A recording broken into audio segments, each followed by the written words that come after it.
My name's Kel Heyl, and I'm doing a series on Forum called Pushback Storytelling. Before the next edition, get the all clear from a healthcare professional. We'll be riding pogo sticks for the entire half hour.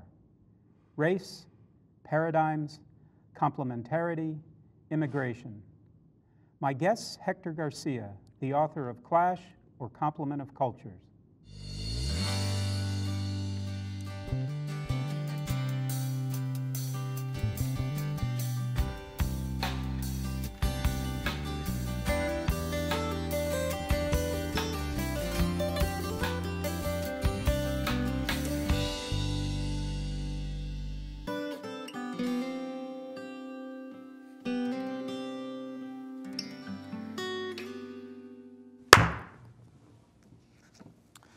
My right hand represents some discouraging piece of news. My left hand is my sadness. The sound is the dialectic.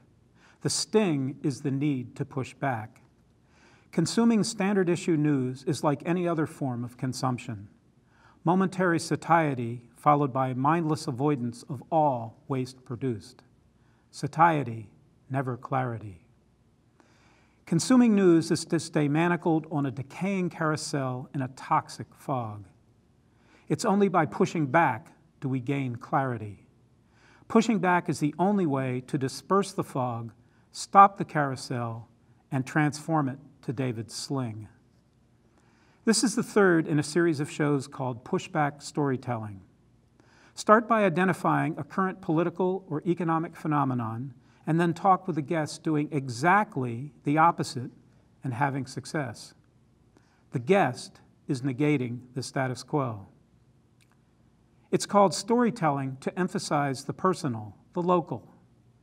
Most of us can't affect national or international politics or macroeconomics, but we can meet with city council members or our county commissioners or legislators, and day to day, we can vote with our dollars. Pushback storytelling aims to provide a toolkit to those watching on how they can help bend the arc of history towards justice. Prelude to Master Till was lynched when I was 3. Placed there by the convenient clay-footed God, the smog of race filled my toddler skies. It filled every shadow, every lung, every law, every wallet, ball game, jail cell, church pew, court, and steeple. It filled the heart of every assassin. It emptied the heart of every martyr. Used to it, my nose didn't burn, eyes didn't tear. My guest today is Hector Garcia, a man with broad experience in both the nonprofit and for-profit worlds. He's worked as the executive director of the Minnesota Council on Latino Affairs. He's worked as VP of International and Domestic Emerging Markets at Wells Fargo. He has his own consulting business. I've never been called cracker or honky to my face. Hector, would you share with us the first time that someone or something made you feel like the other, like an outsider? I've had several, thank you for having me, by the way, Kel, I appreciate it. I experienced that throughout my life in many different ways. And that's a strong reason why I've been so involved in developing this concept of cultural complementarity. When I was growing up, my family was more affluent than our neighbors. So that automatically didn't make me popular. You learned something about envy? Yes. And then my family sent me to boarding schools in California. I grew up in Mexico City, by the way. So I went first to a boarding school in California and then one in Canada, in Ottawa, Canada. And I remember the one in California, I didn't feel different because, it was a bunch of wealthy kids. And there were a lot of people from Latin America at the school. When I got to Canada, though, I remember people calling me Spec. Was that the first time you heard that Yeah. word, or I the had first no- time it was addressed to you? I had no idea what it meant, so I had to ask other Latinos who were attending school what it meant. And I kind of thought it was a silly insult that didn't mean very much, but I grew to understand how offensive it was. After that, I returned to California, and for a while I worked, so no longer was I isolated in some military boarding school. I was part of society. And so I remember, kids driving by drunk and throwing beer cans at me on the street just because of my appearance. And many similar instances of that taking place. Then I went back to Mexico, attended the university, studied business, worked for a British firm, the Economist Intelligence Unit, which at the time had its headquarters for Latin America in Mexico City. And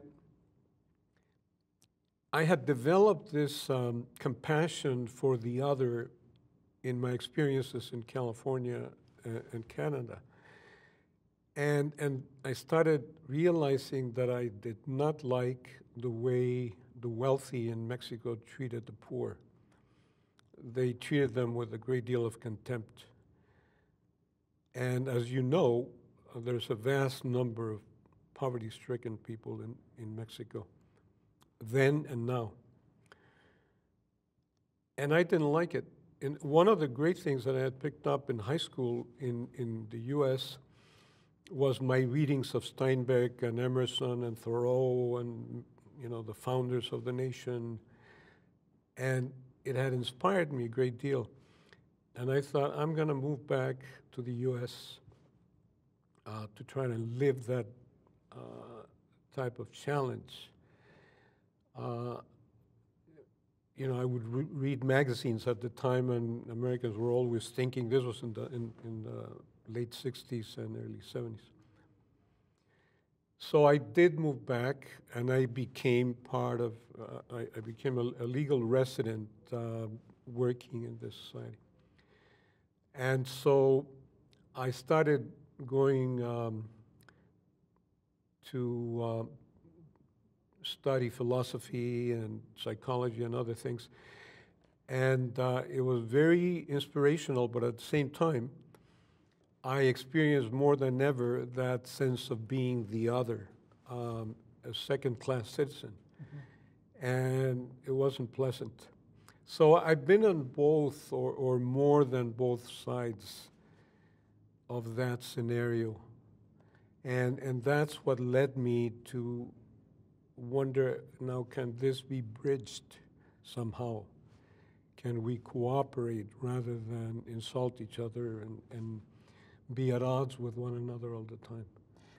And so I think that's what I try to do whenever I experience pain of any kind is, okay, what can I learn from this? And how can it help me communicate better?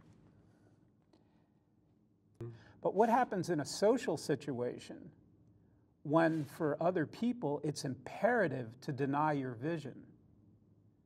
How do you respond to that? Well, you can respond in various ways. If you're not strong, if you're very young, being perceived that way will destroy you or will limit you to a great degree. But if somebody presents you a vision of what you could be, which unfortunately is what is lacking in today's world, is you've probably heard the statement, my people die for lack of a vision. And I fear that is what is happening in society today, that there are no visions aspirational enough, great enough to get us out of this hole that we're in. So it depends on whether you're fortunate enough to have a mentor, a guide that says, look at yourself this way, or whether you don't. The outcome will come from that.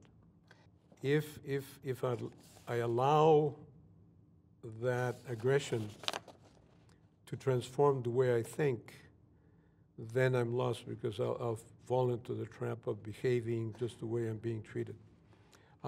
It's irrelevant, really, as long as you're free and you have chosen to know yourself better, to learn and to improve, and you stay on target.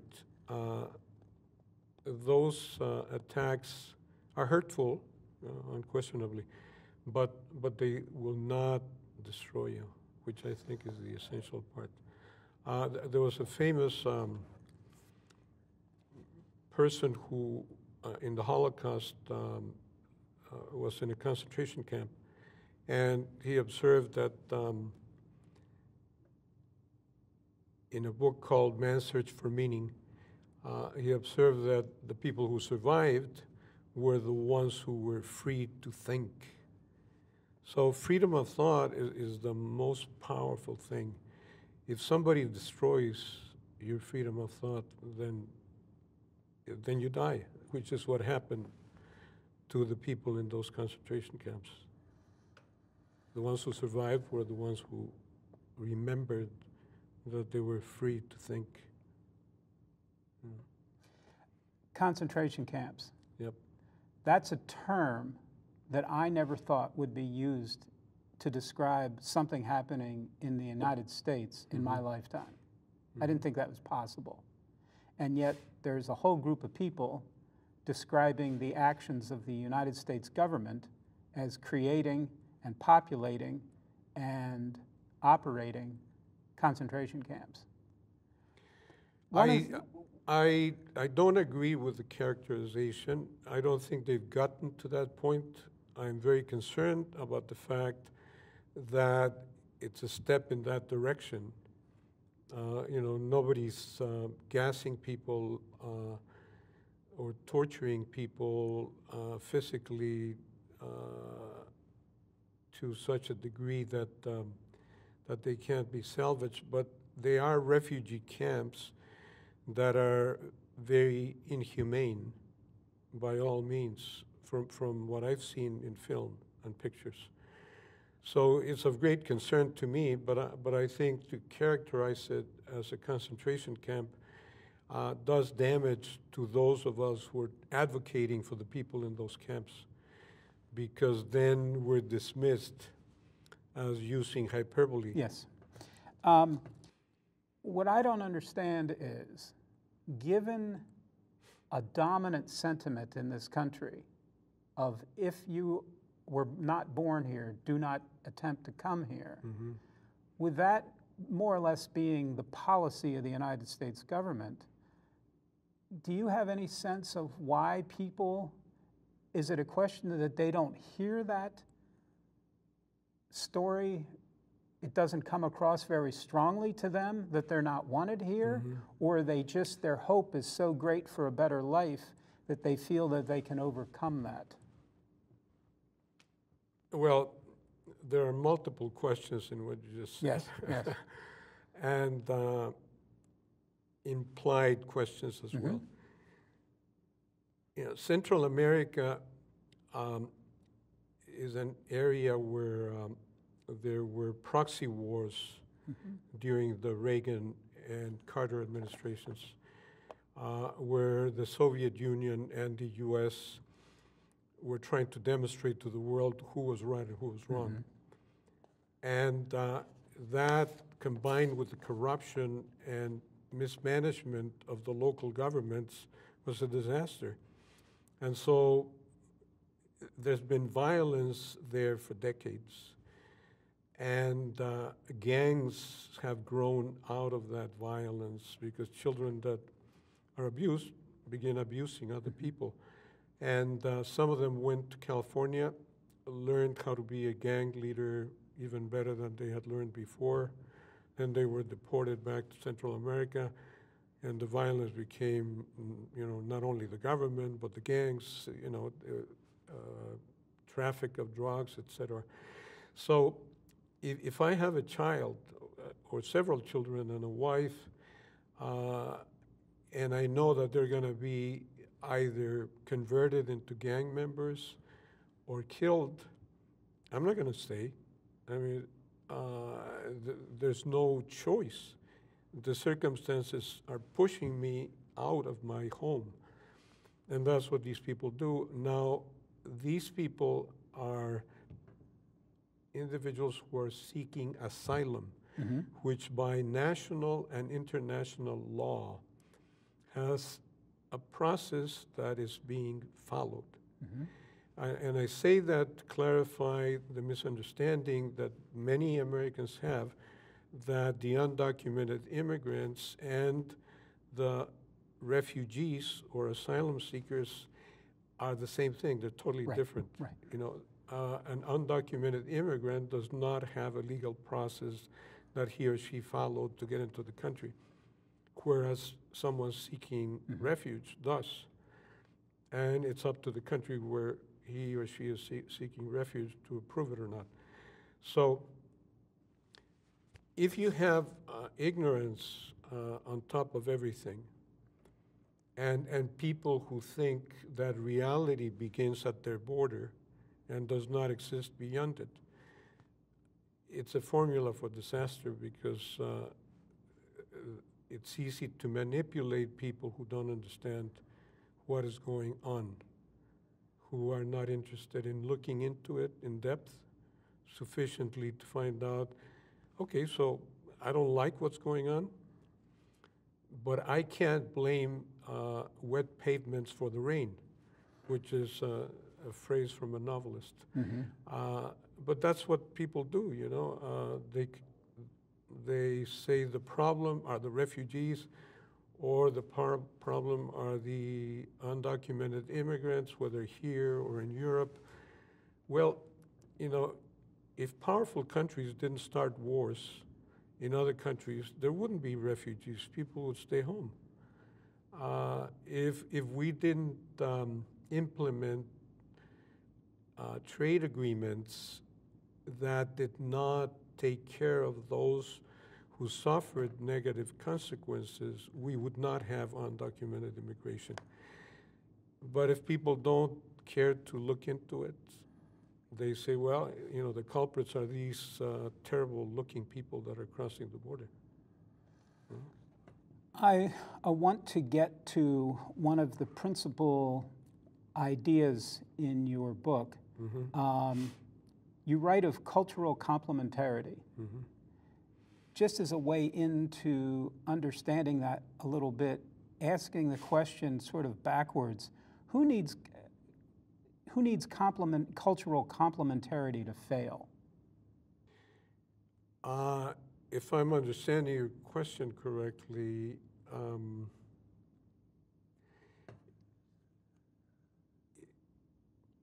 for someone to need to have complementarity fail, they first have to understand what it means. And there are few people who understand the concept. So I would assume the ones who do understand it and would like for it to fail are people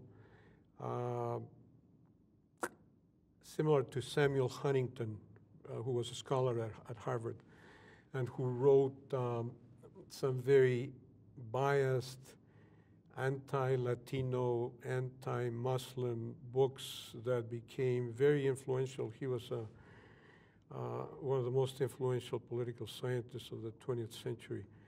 And he wrote Clash of Civilizations, which, by the way, is the reason why my book is called Clash or Complement of Cultures. We can choose, what to make of globalization depending on what lens we use to look at it. We can look at it as a terrible set of circumstances and events and developments, or we can look at it as an opportunity, kind of the half-empty, half-full glass. So what he said was that there was no greater threat to U.S. national security than the growth of the Latino population in the U.S. in a book that was titled, Who Are We? That was after Clash of Civilizations. Now, to give you an idea of how this man thought, brilliant guy, I mean, you know, the guy knew tons. Mm-hmm. If you read one of his books, it's totally documented, but knowledge doesn't mean wisdom. So, in another book which he wrote called The Soldier and the State, he said, you do not know who you are until you know whom you hate. Mm-hmm. So that tells you who would be against cultural complementarity. It's somebody who needs to hate someone in order to know who he or she is. It strikes me that in order to embrace cultural complementarity, it requires a humility. That if I have been taught since the time I was a little kid that my culture is superior to all the others on the globe, mm-hmm. then in order for me to entertain that somebody might have a deeper insight than my culture, mm-hmm. and I need to learn that if I'm to survive, that requires humility to accept the fact that mm-hmm. somebody could be better at something than I am. Mm-hmm.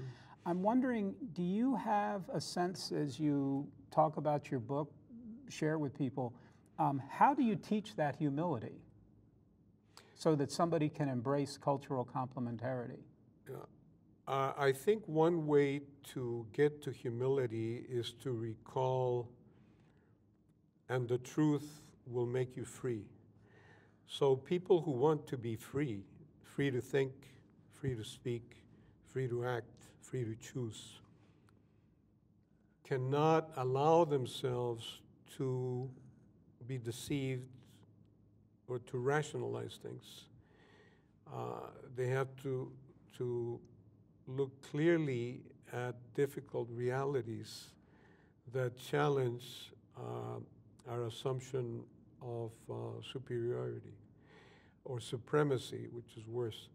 Now, that's the reason why globalization is not working now, why you see all of these populist autocratic leaders cropping up all over wealthy nations, because they will not sacrifice supremacy for the sake of coming together with other people.